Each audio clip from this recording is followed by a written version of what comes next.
We're going to talk about what to do if you feel like you're not compatible with your partner based on your attachment styles. Let me know if this sounds familiar. You started finding out about attachment theory because it's one of the most popular topics right now, and you realize that the reason that you and your partner have a lot of complications in your relationship is because you guys might not be so compatible for each other. In this video, I want to talk about specifically what you can do in your situation, what options you have to improve the situation, or if you just have to break ties. And my goal is to just give you everything that I know so that you can make an informed decision and stop second guessing yourself and thinking that there's no way out of your situation, because I promise you there always is. If you've enjoyed my series about attachment theory, I would appreciate if you let me know by hitting the thumbs up button, and if you want me to post more videos like this one, please don't forget to subscribe. I completely understand you because I was you a few years ago, and I didn't know what to do about the relationship and how I could improve it, especially since my partner didn't even show an interest in finding out about the attachment theory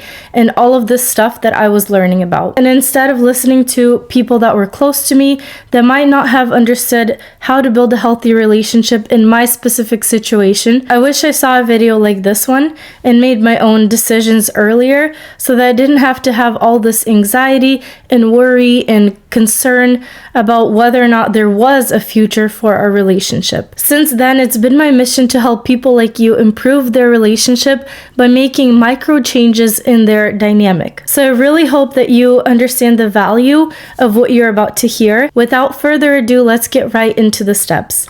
The first thing you need to realize is that being incompatible with your partner, as far as attachment theory goes, is completely okay. You always have a starting point. It does not mean that you have to end the relationship.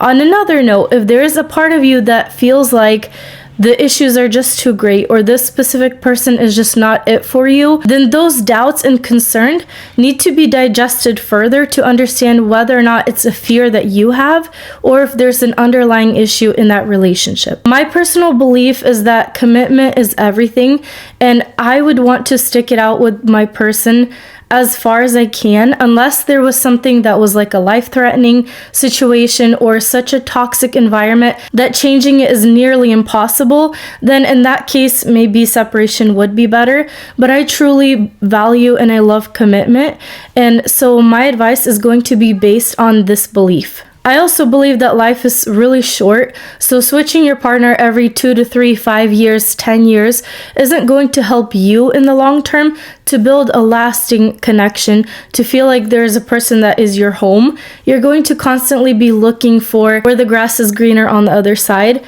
And if that is something that you prefer to do, your life is yours. I'm just pointing out where my point of view is, in the hopes that it gives you a clear understanding of how to implement the advice I'm about to give you. Just because your partner doesn't understand how to love you the way that you want to be loved does not mean that they aren't right for you.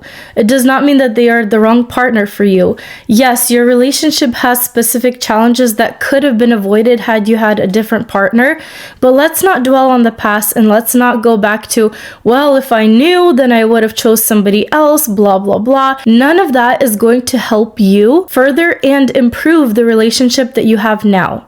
If the person that you are with is the person you want to be committed to, then your thoughts and actions need to be directed at how to work with what you have in front of you, instead of what the possibilities were back then, what a different person could do for you, like your friend's partner or somebody else that you want to compare them to. Oftentimes, your partner isn't able to meet your needs, not because they're not willing to, it's because they don't understand how, or the way that you're coming across when you're asking for them to, for example, spend more time with you or get you something that makes you feel special.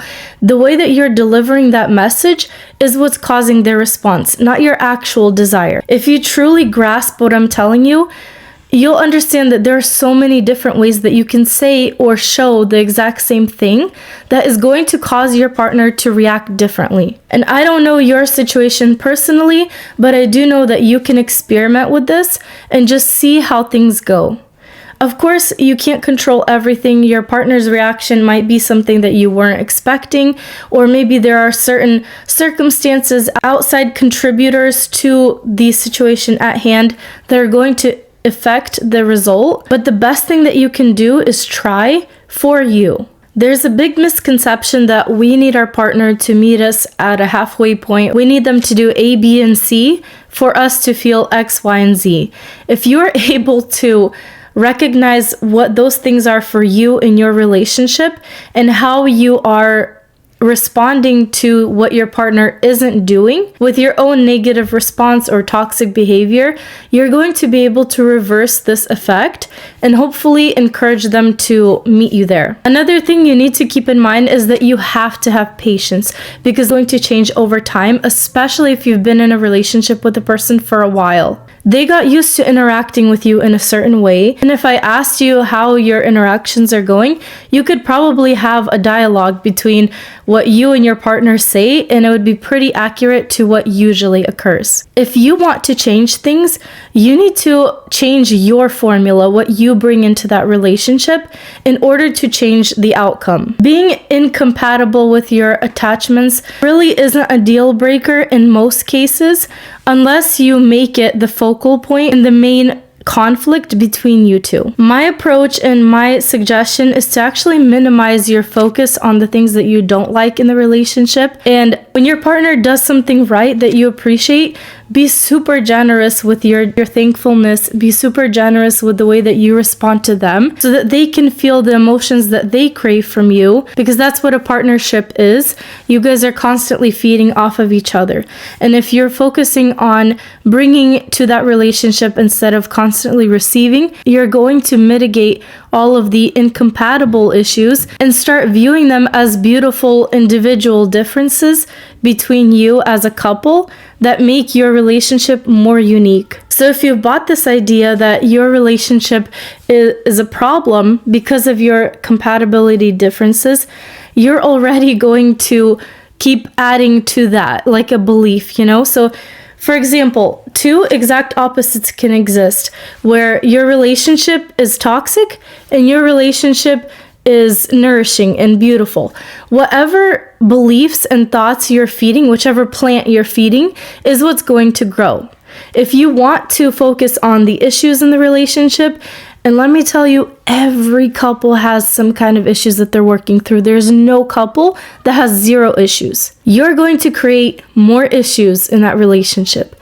If you focus on the beautiful things about your partner, about your relationship, how good you feel in that relationship, that's what you're going to attract more of. I didn't want to make this video very long because I wanted you to hear the message, and I really hope that what I told you was inspiring to you to prolong your love, because the two of you met each other for a reason, you chose each other for a reason, and I believe that if you have love between you, something beautiful and remarkable was meant to grow from that. As always, I want to wish you all of the love in your love life.